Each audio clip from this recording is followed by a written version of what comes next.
मैं मीनू जी जरा आपसे एक चीज पूछ लूं। ये मैं इसलिए पूछ रहा हूं कि जो जो बिहार में अभी हो रहा है, उस बिहार में एक फ्रॉड भी है, और मैं उस फ्रॉड का एक छोटा सा वो इसलिए कर दूं कि दर्शकों को पता होना चाहिए। मैंने एक डिटेल वीडियो किया है उसके लिए। ये जो बीएलए नाम की चीज है, ये कहीं पे भी चुनाव की पूरी प्रक्रिया में कहीं इसका नाम ही नहीं है। There is no BLA.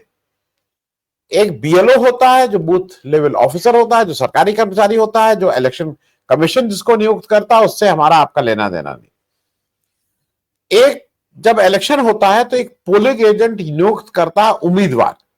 जो पोलिंग एजेंट सुबह से जाके मतगणना स्थल पे रहता है, उसका काम यह रहता है कि देख लो सब मतगणना ठीक से चल रही है, कोई गलत आदमी तो वोट नहीं कर रहा है, ये उसका रोल है। शाम को जैसे ही मतगणना पूरी होती है, उसको सील करवा के खत्म उसका रोल। एक होता है पोलिंग एजेंट, दूसरा होता है काउंटिंग एजेंट, जो फिर वही उम्मीदवार का होता है। पार्टी का इन दोनों से पार्टी का कोई लेना देना नहीं।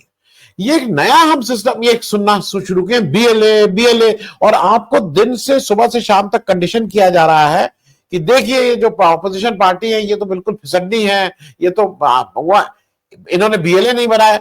बीएलए का कोई प्रावधान ही नहीं है, कोई प्रावधान नहीं है कहीं। आप एक बीएलए नाम के क्योंकि इलेक्शन मतलब जो मतदाता सूची है उसमें नाम लाने का काम किसी पॉलिटिकल पार्टी किसी इंडिविजुअल का नहीं है। ये काम भारत के जो चुनाव आयोग है ये उसका है। इसमें बीएलए पीएलए सीएलए डीएलए का कोई मतलब नहीं है। It is your job. उसमें पॉलिटिकल पार्टीज नहीं कर रही हैं, वो बड़ी फिसड्डी हैं। बीजेपी के लोग बड़े चाक चौबंद हैं, बिल्कुल वो दौड़ने को तैयार रहते हैं। नहीं, ये फ्रॉड है।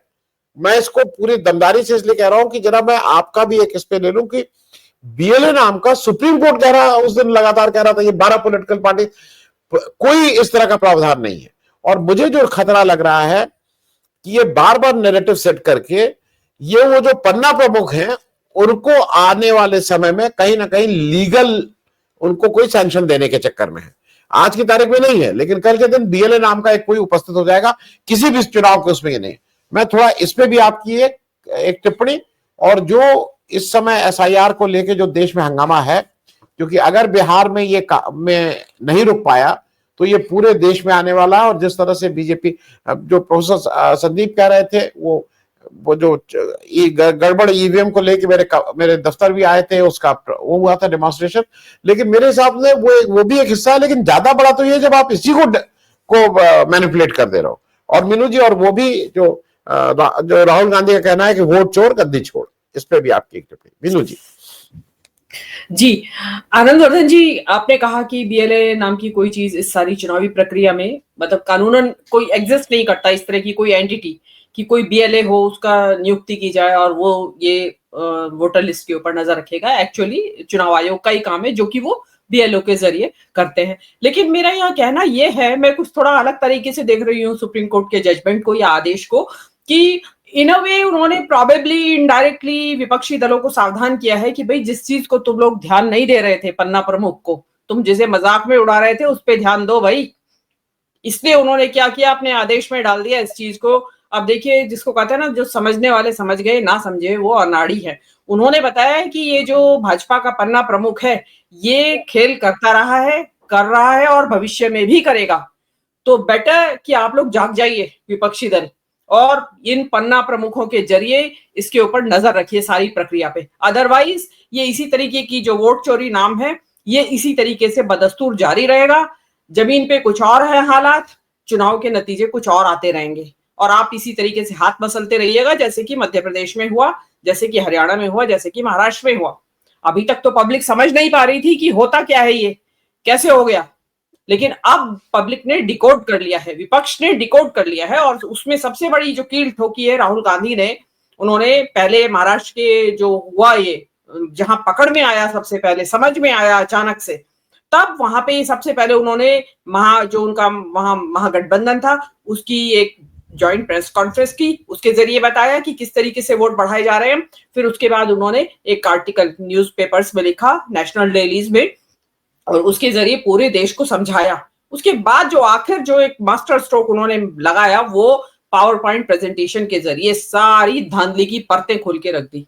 और उससे बीजेपी बहुत बौखलाई हुई है। और उसके नतीजे में जो चुनाव आयोग ने, मुख्य चुनाव आयुक्त ने जो प्रेस कॉन्फ्रेंस की, उससे तो बिल्कुल ही पता चल गया कि चुनाव आयोग की बिल्कुल पर्दाफाश हो गया है। जो बेईमानी चल रही थी वो खुल चुकी है। और पब्लिक, मैंने आप बार बार कह रही हूं कि ईवीएम के बारे में जो था, पब्लिक सॉरी विपक्ष जो है वो काफी चाक चौबंद और अलर्ट हो गए थे। मतलब जिसको कहते हैं ना कि वो बाज की फुर्ती के हिसाब से बाज की नजरें रख रहे थे। वो फॉर्म 17 हो या फिर उसकी मॉक ड्रिल के जो मॉक पोलिंग होती है उसके वोट्स के ऊपर निगरानी रखना हो, या जो ईवीएम है उनके जहां वो स्टोर की जाती है मतदान के बाद उनके ऊपर नजर रखना हो। मतलब उस पे बिल्कुल नजर ऐसे गड़ाए बैठे थे विपक्षी दल। तो वहां पे जब ये हो गया कि इसमें तो अभी बहुत ज्यादा गुंजाइश नहीं बची है अभी भी गुंजाइश उसमें हो रहा है। जहां इनका ईवीएम से काम चल सकता है वहां उससे चलाया जा रहा है, लेकिन मेजॉरिटी ऑफ द काम जो है ये पन्ना प्रमुख के जरिए हो रहा था। अब वो जो है, मैं बार बार कह रही हूँ, अश्वमेध का घोड़ा, मोदी के अश्वमेध का घोड़ा पकड़ा गया है। उसकी सबसे बड़ी बिलबिलाहट है, उसी की बिलबिलाहट है कि तरह तरह की अपशब्दों से भद्दे भद्दे विशेषण जो है राहुल गांधी के लिए, तेजस्वी यादव के लिए इस्तेमाल किए जा रहे हैं। वो चीज घबराहट फैली हुई है। जो बिहार की सड़कों का जो नजारा है उसने भाजपा की नींद उड़ा रखी है। और उसके नतीजे में आप देखेंगे कि आपके अमित शाह जी वो देते हैं, इंटरव्यू दे रहे हैं, उसमें कुछ क्रिप्टिक लैंग्वेज में बहुत सारी बातें बोलते हैं, लेकिन पब्लिक के ऊपर कोई असर उसका हो नहीं रहा है। ये आप बिहार में देख रहे हैं, क्योंकि एसआईआर की जो प्रक्रिया है वो बिहार में इन प्रोग्रेस है, चल रही है। अब इसमें जो 65 लाख लोग का जो आदेश दिया गया है कि उनकी लिस्ट जारी करिए, अब ये देखना होगा कि उन 65 लाख लोगों में से कितना वापस लोग जुड़ते हैं, कितने लोग जुड़ते हैं। और अगर उसमें नहीं जुड़ पाए, पता चला कि 65 लाख में से खाली 1.5-2 लाख ही जुड़े, तो ये भी एक हैरानी की बात होगी कि इतने लोग मर कैसे गए बिहार में। तो ये एक बहुत बड़ा एक रहस्य है, भूल भुलैया बनाई हुई है इन्होंने।